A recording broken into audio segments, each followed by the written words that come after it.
There are no Christmas lights outside Wendy Webb's house in Roanoke. There's no wreath on the door. I don't feel no Christmas spirit. The corner where the tree usually goes is empty. How can you have Christmas spirit when you can't even do anything to have a Christmas? Like so many Americans, 2020 wrecked Wendy's world. But her troubles began before the pandemic, when she was diagnosed with massive kidney stones and underwent surgery at the beginning of March. Right after I got out the hospital, everything shut down. Technically, I had no job to go back to. That was the first time in several years that Wendy had to file for unemployment.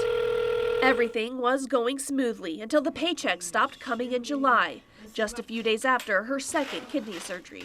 That really broke me. At the end of the month, Wendy filed for unemployment again and was told she'd receive her check within 30 days. End of August came and went. I heard nothing. And she's not the only one. We're hearing a lot of people that are having trouble getting unemployment benefits, or it's taking months to get them. Joe Nelson, director of Total Action for Progress, explained that there's usually a discrepancy or error in their paperwork that has pushed applicants to the adjudication process. But that process is backed up, and the state doesn't have human beings to process them. And so there really is no way around that other than trying to be really careful when you do an application. For Wendy, the discrepancy was her employment history, but she didn't know that until 5 months after her application was sent in. I said, well, when were you going to let me know that?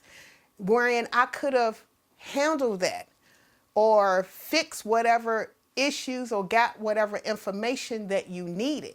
Instead, Wendy spent months calling and emailing the Virginia Employment Commission nearly every day. This was September the 8th. I put, can someone help me understand why I haven't received my payments? Please help. Is there something wrong with my card that I'm unaware of? But never any answers. You want to give up, but you can't. You got to keep fighting. But applicants aren't the only ones who have had trouble reaching someone with the VEC. WDBJ7 had scheduled a phone interview with the communications manager for the first Friday of December.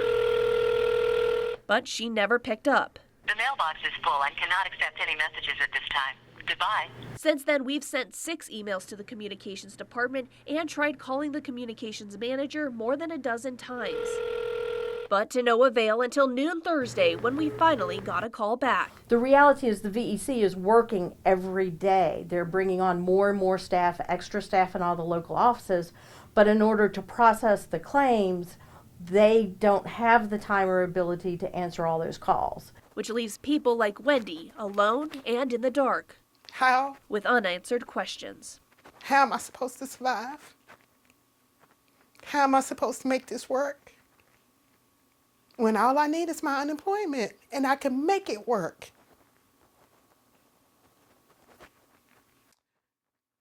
I've had family to try to help out a little.